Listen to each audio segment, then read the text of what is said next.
Ahora sí me escuchan. Eso. Muy bien, Dios me los bendiga, hermanos. Le doy gracias a Dios por este privilegio. Me da mucho gusto estar aquí compartiendo la palabra del Señor con ustedes. El tema del día de hoy es sabiduría de lo alto. Sabiduría de lo alto. Hoy estamos cerrando una serie de sermones excelentemente expuestos por el pastor Iván, que no deja de sorprenderme su preparación y la dedicación que él tiene a la palabra de Dios. Y también la semana pasada el pastor invitado César Pérez, excelentes enseñanzas. Creo que hoy somos un poquito más sabios. Amén. Eso, bueno, si es que vinieron a los sermones, me imagino que sí. Así que vamos a orar, ¿qué les parece? Amado Padre, gracias Señor porque hoy nos has reunido aquí. Confesamos ante ti, Señor, que venimos con un corazón humilde, humillado, que sea este corazón, Señor, que estamos presentando ante ti una tierra fértil para la semilla de tu palabra, Señor, para que ésta germine y dé fruto. Gracias, Señor, porque has escuchado nuestras oraciones, pero también las has contestado. Gracias, Señor. Gracias te damos por todo lo que haces y has hecho durante todo este tiempo. En el nombre de Jesús, Señor. Amén y amén. Muy bien, hermanos, quiero compartir algo que me ocurrió al principio de mi vida cristiana. Y es que yo continuamente escuchaba entre los hermanos y hermanas un versículo que yo no sabía que estaba en la Biblia, porque apenas estaba empezando. Y esta frase decía, el temor de Jehová, el temor de Dios. Y cada vez que lo escuchaba, eso me conflictuaba. Yo decía, ¿por qué tengo que temer a Dios si Dios es amor? ¿No? O sea, hay una lógica en eso. Pero lo escuchaba tan frecuentemente que llegó a ser muy molesto para mí. Y un día pues me atreví a hablar. Y hermano, es que el temor del Señor, pero ¿por qué hay que temerle? Si Dios es amor. Pero ahí brincó otro y dijo, pero también es fuego consumidor. Dije, oh Dios, ahora sí esto se puso bueno. Ya mejor me callé y dije, bueno, está bien. Pero algo que yo había perdido de vista, y fue hasta que lo leí, es que dice, el temor de Jehová es el principio de la sabiduría. Revisando el teléfono, encontré un video corto, un reel, de un cantante rap de aquí de Estados Unidos, se llama Kanye West. Yo creo que no lo conocen, pero qué bueno que no lo conocen. No se pierden de nada.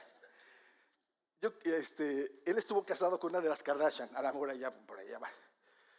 Pero estaba viendo el video y me quedé completamente asombrado de que él decía que se había tenido que deconstruir como cristiano, que ya no era cristiano, porque él consideraba que el temor de Dios no estaba dentro de su escala de valores, porque él consideraba, al igual que yo, sorprendentemente, que Dios es amor. Y que por eso él pensaba que el temor de Jehová solamente se promovía en las iglesias para poder manipular a los creyentes. Entonces, que por eso él dejaba de ser cristiano. Eso me sorprendió.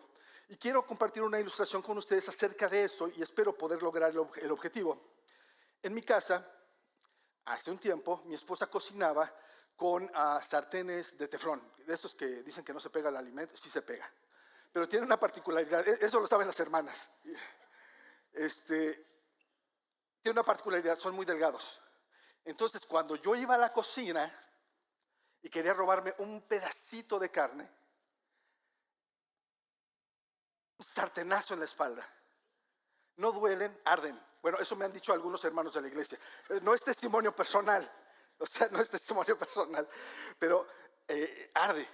Entonces, pero no hace mucho, y esto es cierto, mi esposa cambió los sartenes de estos, los tiró todos, y se compró unos de acero inoxidable con 5 aleaciones de acero. Son bien pesados.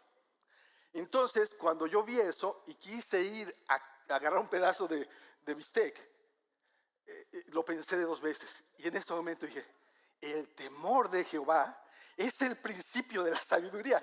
Me volví más sabio automáticamente porque el temor a recibir el sartenazo, dije, este sí va a doler, este no arde, este sí duele. Pero la pregunta es la siguiente, hermanos. ¿Por qué si digo que amo a mi esposa, tengo que hacerla enfadar? ¿Por qué tengo que hacerla enojar? Si digo que amo a Dios, ¿por qué le desobedezco? Entonces, ¿quiere decir que no hay temor de Dios en mí? El temor, si tú ya lo entendiste, es tu amigo, no tu enemigo. Y tan es así, hermanos, que el temor me lleva entonces a meditar y a pensar en mis acciones y no solamente a reaccionar o a hacer lo que mi mente quiere hacer. Acuérdense que el necio es sabio en su propio entendimiento. O sea, y yo dije, no, yo no quiero ser sabio. Digo, no quiero ser necio. Al revés, ya me quemé. Primera de Juan 5:3 dice, pues este es el amor a Dios, que guardemos sus mandamientos y sus mandamientos no son gravosos. Consideremos lo siguiente, toda institución educativa, de gobierno, deportiva, todos tienen un reglamento interno. Este reglamento interno tiene un propósito. Es precisamente guardar el orden, tener una buena organización, que haya unión, pero también que sean lugares productivos. La iglesia y Dios y en la iglesia es exactamente lo mismo. Dios tiene sus leyes, mandamientos y principios precisamente para eso, para que exista un orden, unión, armonía, pero que también llevemos fruto. Mire, entendiendo todo lo anterior, espero que ya lo haya comprendido, entendido todo lo anterior, debe llevarme entonces a entender o a comprender fácilmente la idea principal del mensaje de hoy. Y esta es, para alcanzar la sabiduría, debo aceptar que los caminos de Dios son más altos que mis caminos.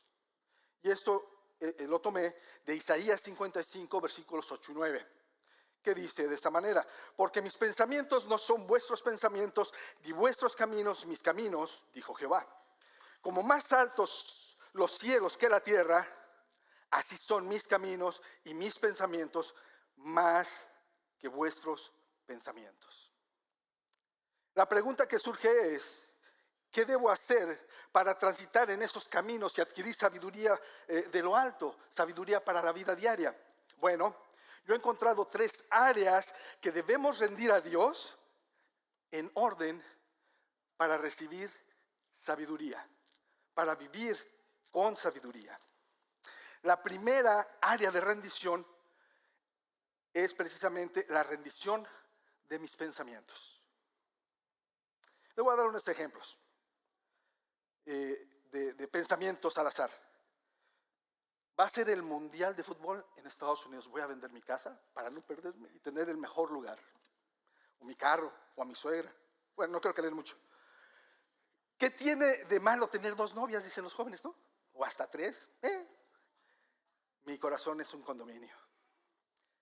Es una mentirita blanca. ¿A quién le hago daño? Odio a mi vecina. Detesto al presidente de color naranja.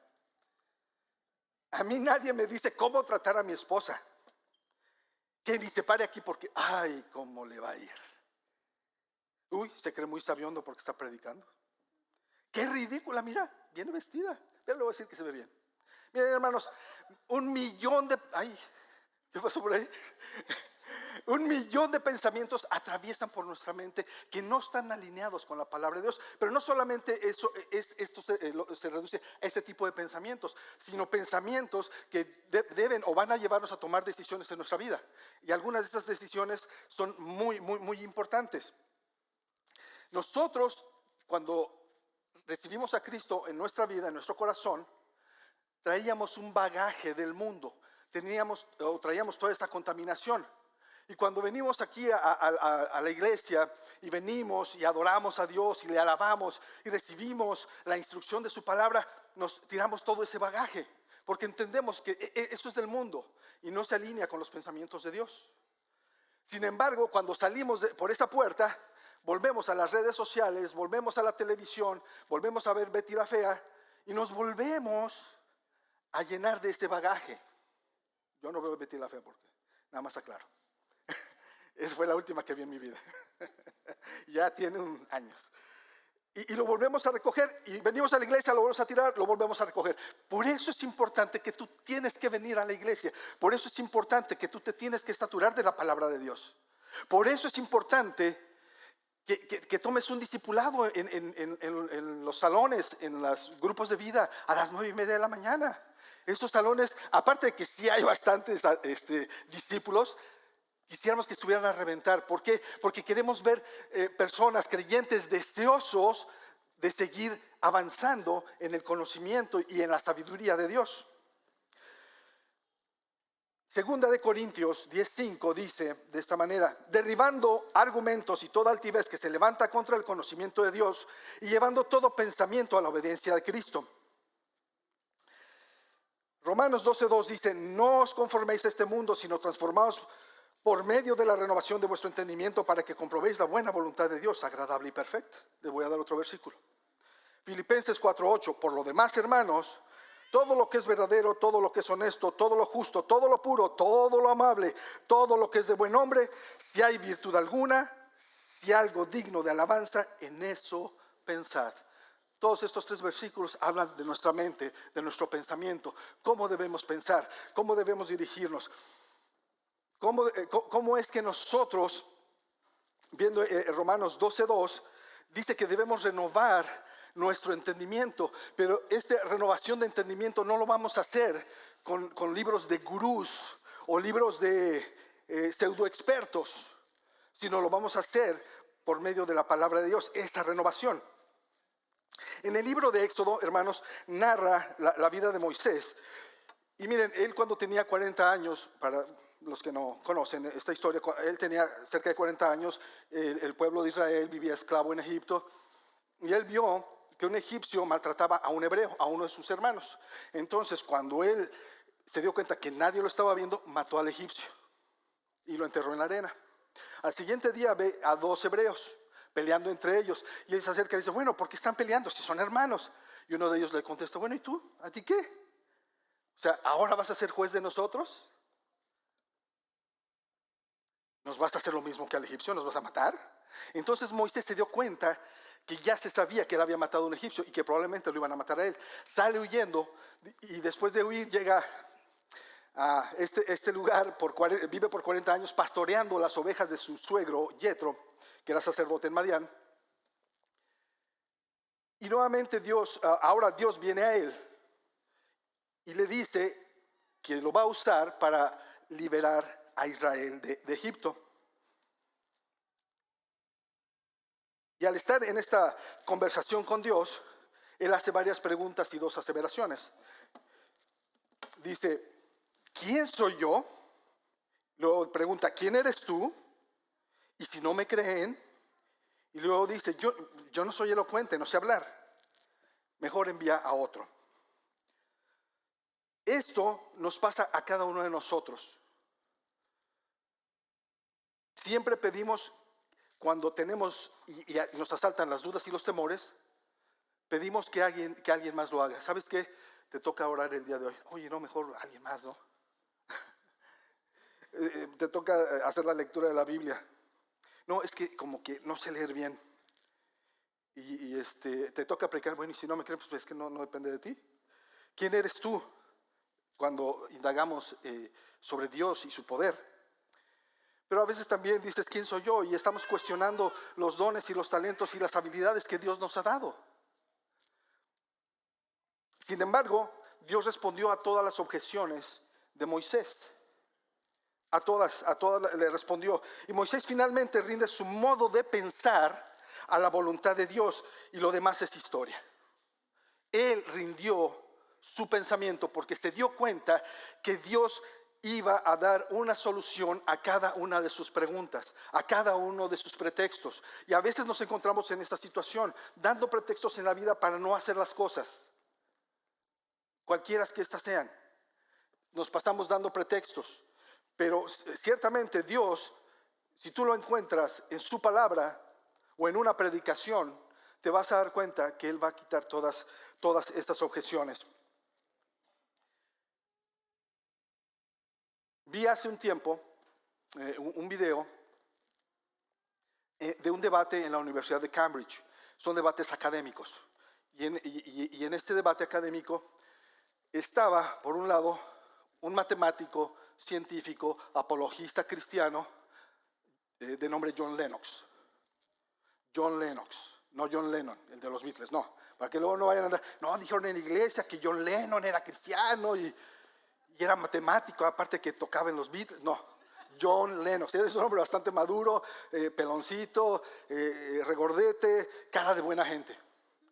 Y en el otro lado estaba, para debatir y contradecir la palabra de Dios, un ex pastor de 19 años pastoreando y se había deconstruido, dejó de creer en Dios y se volvió ateo. Es paradójico esto, hermanos. Como un hombre que estuvo pastoreando por 19 años, en un momento deja de creer y se vuelve ateo. Y por el otro lado, algo que nosotros pensamos que la ciencia, que Dios está peleado con la ciencia, o al revés, la ciencia con Dios, está un creyente. Este debate es digno de analizar y verlo, pero les voy a decir lo siguiente. John Lennox, entre las afirmaciones que hizo, dijo: yo sé que Cristo vive en mí, porque yo lo creo, porque yo lo puedo sentir. Un científico, creyente.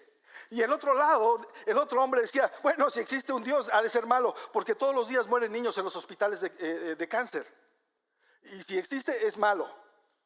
Pero ¿sabes qué? Yo entiendo, decía el expastor, se llama Dan Barker.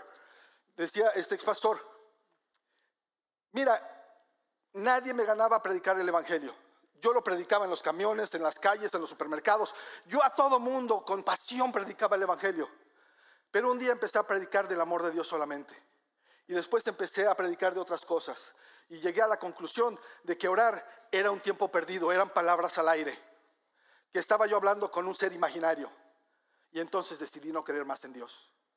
Hermanos,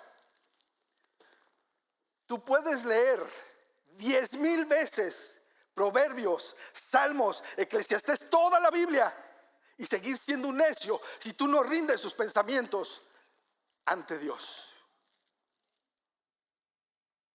Porque no es el intelecto, hermanos. No es el intelecto. 1 Corintios 2:16 dice: porque ¿quién conoció la mente del Señor? ¿Quién le instruirá? Mas nosotros tenemos la mente de Cristo. 1 Corintios 3, 10, 11. Esto es bien interesante. Conforme a la gracia que Dios, de Dios que me ha sido dada, yo como perito arquitecto, está hablando Pablo, puse el fundamento y otro edifica encima. Pero cada uno mire cómo sobreedifica, porque nadie puede poner otro fundamento que el que está puesto, el cual es Jesucristo. O sea, el fundamento está puesto, hermanos. Es Jesucristo. Y Pablo nos exhorta a mirar cómo sobreedificamos. Si no rendimos nuestros pensamientos, nuestra mente a Cristo, vamos a pensar que Confucio tiene mucha razón en todo lo que habla. Vamos a pensar que Sócrates, gran filósofo, tiene la razón en todo lo que habla.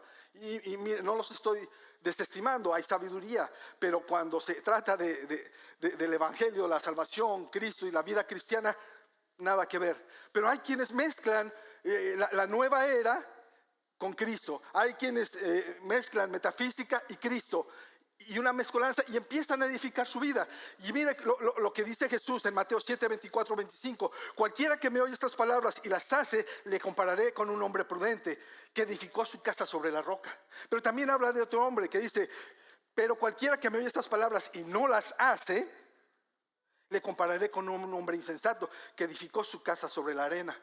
¿Y cuál es la diferencia? Si tú edificas tu vida sobre filosofías y no sobre la palabra de Dios, van a venir los problemas a tu vida, van a venir pruebas, y a veces unas muy duras, y te vas a derrumbar y vas a tener una gran pérdida, igual que ese hombre insensato. Pero quien edifica sobre la roca, sobre un fundamento firme, que es la palabra de Dios, pueden venir las pruebas, pueden venir circunstancias adversas, pero tu casa va a seguir de pie. Santiago 1:5 dice: si alguno de ustedes tiene falta de sabiduría, pídala a Dios, el cual da a todos abundantemente y sin reproche, y les será dada. Dios no es un Dios mezquino.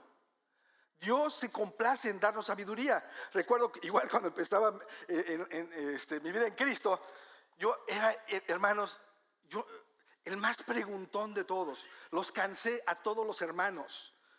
que llegó un punto, y yo le doy gracias a Dios,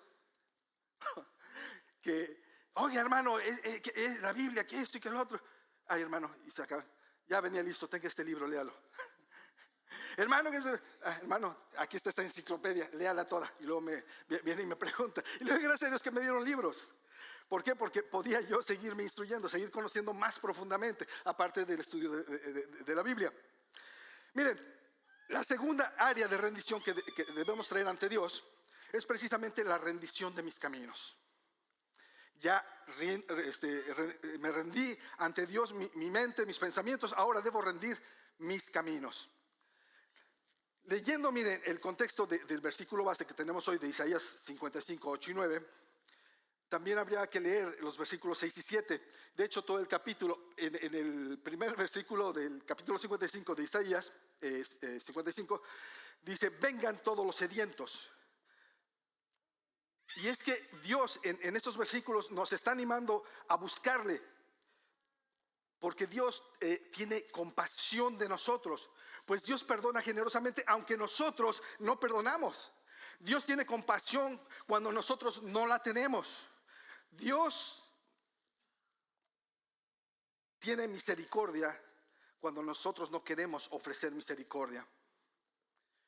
Se menciona que los pensamientos de Dios son superiores, es lo que decimos. Los pensamientos de Dios son superiores cuando en el contexto de nuestra vida no entendemos por qué pasan las tragedias, la muerte, la enfermedad, la desesperanza. Y entonces vemos nuestras circunstancias adversas y todo lo negativo que viene a nuestra vida. Y no vemos que llegan las bendiciones ni el favor de Dios. Y parece tardarse o parece no llegar. Entonces decimos, sus caminos no son mis caminos. Con desilusión y con frustración. Consideremos al profeta Jonás. Sobre todo en el capítulo 4, versículos 1 al 11. No le vamos a dar lectura, no tengo el tiempo. Pero básicamente viene Dios y le dice al profeta Jonás, quiero que vayas a Nínive, todo el mal que han hecho ha subido hasta el cielo, voy a destruirlos, pero ve a darles palabra para que se arrepientan. Jonás compró su boletito de avión a Las Vegas, compró un boleto para el barco e ir a Tarsis. Pensaba que se podía esconder de Dios. Agarró otro camino, para que me entiendan, agarró otro camino, no el que Dios le había indicado. Llega una tormenta, se dan cuenta los marineros que es por culpa de él, él les pide que lo arrojen al agua y se va a calmar la tormenta, lo cual ocurrió. Un gran pez se lo traga, ya estando dentro del pez, sintió que moría y le pidió a Dios y se arrepintió, le dijo, conserva mi vida, te prometo que voy a ir por el camino que tú me has indicado. El pez lo vomita cerca de una playa, va a Nínive, una ciudad muy grande, y empieza a predicar de que Dios los va a destruir si no se arrepienten. Esto llega a oídos del rey. Entonces el rey manda a todo el pueblo, 120,000, que se arrepientan, que ayunen y estén en ceniza. Ceniza es la representación de austeridad, de luto, de arrepentimiento. Entonces, sucede todo esto, pero a Jonás le da mucho coraje. De hecho, todo el tiempo está como enojado. ¿Por qué está enojado? ¿Por qué está fastidiado? ¿Por qué hasta un cierto momento deseó la muerte y se lo dijo directamente a Dios? Prefiero la muerte que seguir con vida. ¿Ven que tú estás perdonando a los ninivitas? Que son nuestros enemigos, nuestros acérrimos enemigos. ¿Y por qué? ¿Por qué tienes que hacer eso? Eso a mí no me gusta. Ahí vemos el vivo ejemplo de una persona que no rinde sus caminos a Dios, que prefiere sus caminos, aunque estos sean de perversidad o de aparente bondad, porque a veces es de aparente bondad. Yo ayer meditaba sobre esto, pensaba en el pastor Iván precisamente, él es cubano y el pastor tiene un espíritu de alegría, o sea, como de siempre animoso, siempre le gusta estar aprendiendo, o sea, él se supera todo el tiempo. Digo, ustedes que es cubano, Pero ¿por qué digo esto? Bueno, yo he conocido varios cubanos en mi vida y a todos los que he conocido, todos tienen la misma característica. Yo digo, bueno, es que viven bajo una dictadura tan horrible y en tanta pobreza que entonces cuando reciben la bendición de Dios, son agradecidos. Y como son agradecidos y rinden sus caminos a Dios, Dios los bendice aún más. Y eso invariablemente yo lo he visto en todos los cubanos que yo he conocido. Pero también yo pienso que los venezolanos o los nicaragüenses y también ahora va a ser los mexicanos, que van a tocar el fondo y eso los hace salir adelante. ¿Saben por qué, hermanos? Porque después del fondo ya no hay más. ¿Saben qué es lo más peligroso? No es la pobreza ni tocar fondo. Lo peligroso es la mediocridad. Porque la mediocridad da la apariencia o te hace creer que tienes lo suficiente para no estar abajo. Y que tienes lo suficiente, pues, para presumir, para ver a los demás debajo del hombro. Pero eso también se transfiere de manera espiritual. A veces somos mediocres espiritualmente. Creemos saber lo suficiente de la Biblia y no buscamos superarnos más. No buscamos más de la palabra de Dios. Oramos oraciones expresas en la mañana o en algún momento, o nada más por los alimentos. Entonces empezamos a vivir vidas mediocres espiritualmente. Y esto es súper engañoso porque creemos que estamos haciendo la voluntad de Dios y que estamos siguiendo sus caminos, pero es mentira. Son caminos de aparente bondad. Así que lo que podemos decir del carácter en formación de Jonás, que Jonás en realidad era una persona arrogante, egoísta, rebelde, iracundo y desobediente. Y termina precisamente el capítulo 4 hablando de eso. Él termina enojado y Dios se acerca y dice, bueno, ¿de dónde sale tanto enojo, Jonás? Y a veces nosotros nos encontramos en la vida enojados con Dios porque no nos perdonan, porque nos odia la familia de mi esposa o del esposo, y vivimos molestos, vivimos enojados. Yo he conocido a algunas hermanas en Cristo en el pasado que no pueden ver a la suegra. Digo, pero es cristiana, porque no perdona. No, es que no puedo perdonar todavía. Ay, dice la palabra que el que no perdona, Dios no lo va a perdonar. Cuidado. Jesús le dijo a sus discípulos en Mateo 16:24, si alguno quiere venir en pos de mí, si alguno quiere seguirme, dijo Jesús, niéguese a sí mismo, tome su cruz y sígame. Pero esta es la parte difícil, que nos conflictúa mucho en nuestros corazones, en nuestra mente, que nosotros queremos seguir nuestros propios caminos y realmente empezamos a rechazar el querer seguir a Cristo, el querer seguir a Dios. No podemos negar nuestros pensamientos, no podemos negar nuestros caminos. No, yo quiero seguir este camino. Y le neciamos a Dios. Y bueno, vamos a ver qué es lo qué va a pasar en lo siguiente, en la tercera área de rendición. La rendición del corazón. Ya hemos expuesto la rendición de la mente, ahora después hemos puesto la rendición de nuestros caminos, ahora la rendición de nuestro corazón.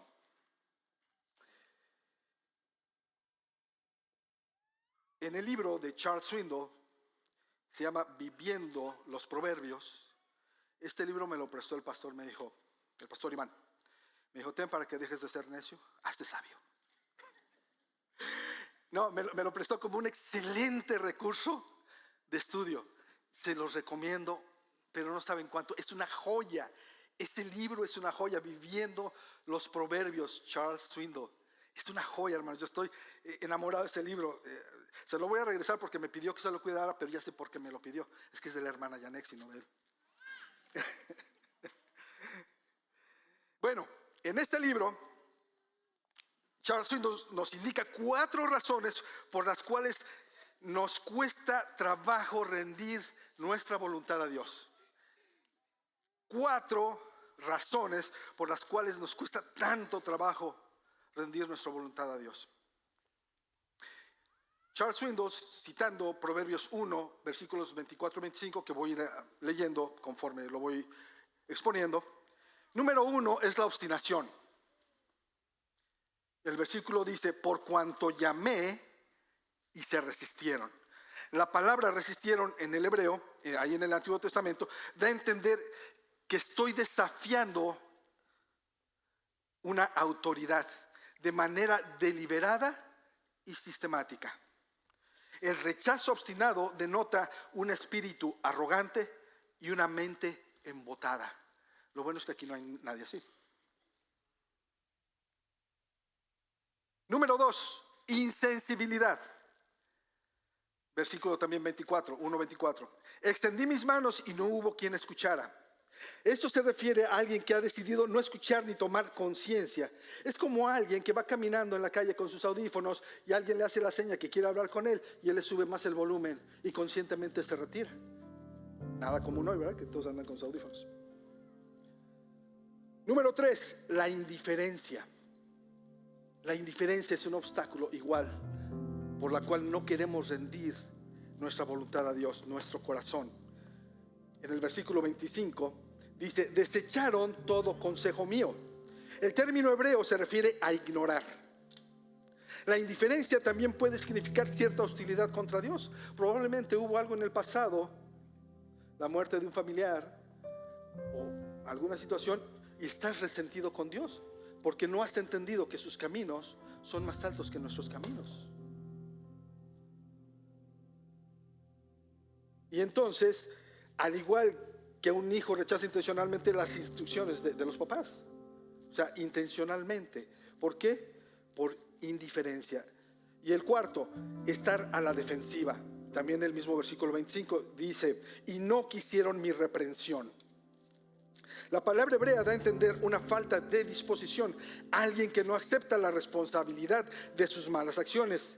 El que está a la defensiva emplea 3 estrategias. No sé si les vayan a sonar. Número 1, la negación. Esta persona que está a la defensiva no acepta la verdad respecto a su culpabilidad. O sea, yo no fui. Número 2, minimización de las cosas. Rehúsa ver el panorama completo cuando se le presenta. Mira, todo esto empezó por esto, las circunstancias son estas. No, a mí no me digas nada. Es así porque yo digo que es así, simplemente, y además no tiene importancia y lo que estás hablando es irrelevante. Número 3, una persona que no rinde su corazón a Cristo y que le gusta estar a la defensiva, normalmente culpa a otros. Adán en el jardín de Edén andaba dando de brincos cuando Dios le presentó a Eva: ay, esta sí es carne de mi carne, hueso de mis huesos. Pero cuando todo se fue al traste, Dios: la mujer que tú me diste, o sea, tú me la diste, o sea, tú tienes la culpa. ¿Para qué me andas dando esta mujer? Así somos. Así es nuestra naturaleza caída, hermanos. En otras palabras, un corazón que no se rinde a la voluntad de Dios se levanta a sí mismo como un Dios con D minúscula. Claro que sí, hermanos. El ídolo somos nosotros. Porque yo elijo mis pensamientos, yo elijo mis caminos, yo elijo lo que mi corazón desea hacer. No hay nada más engañoso que nuestro corazón. ¿Quién lo conocerá? Quiero cerrar esta predicación con esta otra ilustración de una película que me encantó. Es una comedia que prácticamente abarca toda la predicación, pero como es una comedia, todo lo que se ve ahí está muy suavizado. Todos los pecados se ven muy suavecitos. Además, el actor hizo un excelente trabajo, un buen comediante, Jim Carrey, de la película Bruce Almighty, ¿no? O Bruce Todopoderoso. No sé si alguien la haya visto. Pero todo esto está disfrazado con comedia, pero son situaciones bien delicadas, bien graves. Este hombre, para el que no haya visto esta película, este hombre solamente piensa en él. Dios le dio un don, pero él no le gusta ese don. Él quiere lo que tienen los demás: envidia. Él quiere ser el que sale en la televisión diciendo las noticias importantes, no quiere ser el que hace los reportajes simpáticos en la calle. Todo el tiempo se pasa quejándose de Dios. ¿Le suena? Se queja tanto que hasta le dice: ¿sabes qué, Dios? Tú eres un niñote con una lente de aumento que todo lo magnificas. y te burlas de mí. Es tanto su egoísmo que también lo transfiere a su pareja, a su novia. Y él empieza a destruir su matrimonio. Él empieza a destruir este noviazgo con sus actitudes egoístas, porque él quería lo suyo, nada más lo suyo. Él no quería rendir nada a Dios. Él era creyente porque él confesaba creer a Dios, pero nada más. Entonces en la película Dios sale al encuentro de él, le da señales para poderse encontrar con él. Finalmente, como él había perdido el trabajo, lo habían corrido por ser tan desesperado y actuar de manera errática e iracunda, lo despide del trabajo. Dios lo está buscando, le manda señales, finalmente se encuentra con él en un mensaje de un empleo, decide ir, y cuando ve a Dios no solamente cuestiona su poder y su divinidad, sino que lo pone a prueba. Y el personaje que hace, la persona que hace, el actor que personifica a Dios, dice: cuidado, no puedes tentar a Dios, pero como sea te voy a seguir el juego. Tienta a Dios. A veces, hermanos, qué grave es eso. Qué grave es eso. Sí, si tú eres Dios, demuéstrame. No, Señor, no. Finalmente hace un trato con él. Dios dice: yo te voy a dar todos mis poderes. Nada más hay dos cosas que no puedes hacer con esos poderes. No puedes lograr que alguien te ame. Y número dos, no puedes violentar el libre albedrío. Él se va muy feliz y se empieza a dar cuenta que realmente tiene los poderes que Dios tiene.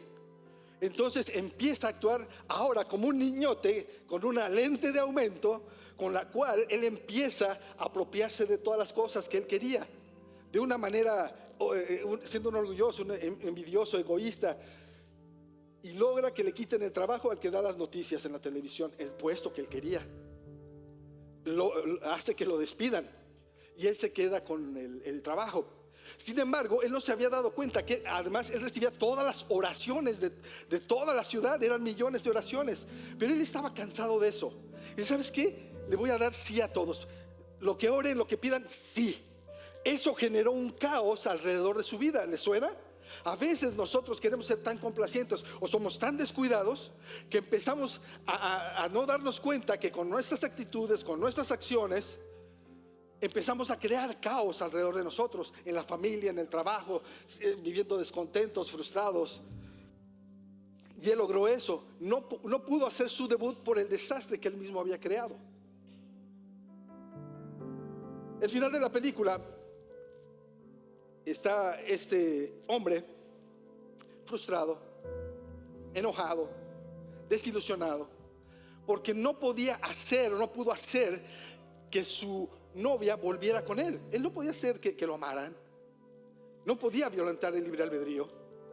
Y va caminando en medio de una avenida en la noche, debajo de una lluvia pertinaz, y va caminando, y llega un momento en el que él dice, llorando: no puedo más, ya no puedo seguir haciendo esto, ya no quiero ser Dios, me entrego a tu voluntad. Y se arrodilla y le pasa un camión por encima, hermanos. Esa era la voluntad de Dios, que le pasara un camión por encima. ¿Cuál es tu camión? ¿Divorcio? ¿Problemas en el matrimonio? ¿Tus hijos no te aman? ¿Tu suegra no te puede ver? ¿Cuál es el camión que tiene que atropellarte para que entregues tu pensamiento, tus caminos y tu corazón a Dios? ¿Cuál? ¿Enfermedad? ¿Desgracia? ¿Tragedia? Tenemos que llegar a los extremos para entender que los caminos y los pensamientos de Dios son más altos que los nuestros. Tan altos como el cielo está tan alto más que la tierra. Hermanos, cuando entreguen su voluntad a Dios, no lo hagan en medio de una calle, pero como sea les va a pasar el camión encima, porque Dios quiere de ustedes lo mejor. El libro de Proverbios nos ha enseñado durante esta serie de mensajes cómo vivir con sabiduría en el día a día. ¿Qué les parece si oramos, entregamos nuestra voluntad a Dios. Amado Padre, te doy gracias, Señor, porque tu palabra ha sido entregada. Y aquí hay corazones arrepentidos que han venido a la realización, a darse cuenta que necesitan entregar un área de su vida que aún no te han entregado, ya sea su mente, ya sea su corazón o sus caminos. Pero hoy, Señor, hoy nos rendimos a tu voluntad y te damos gracias, porque el perdón que no teníamos, tú sí lo tienes para con nosotros. La misericordia que nosotros no tenemos, tú sí la tienes para con nosotros. Muéstranos tus caminos, muéstranos tus pensamientos, Señor, para que podamos vivir alineados a tu voluntad. Hoy nos rendimos ante ti, Señor. Hoy rendimos todo nuestro ser para amarte con todo nuestro corazón, toda nuestra mente y todo nuestro ser. En el nombre de Jesús. Amén y amén. Muy bien, hermanos. Le doy gracias a Dios por este tiempo y dejo al hermano para que venga con los anuncios finales. Dios me los bendiga.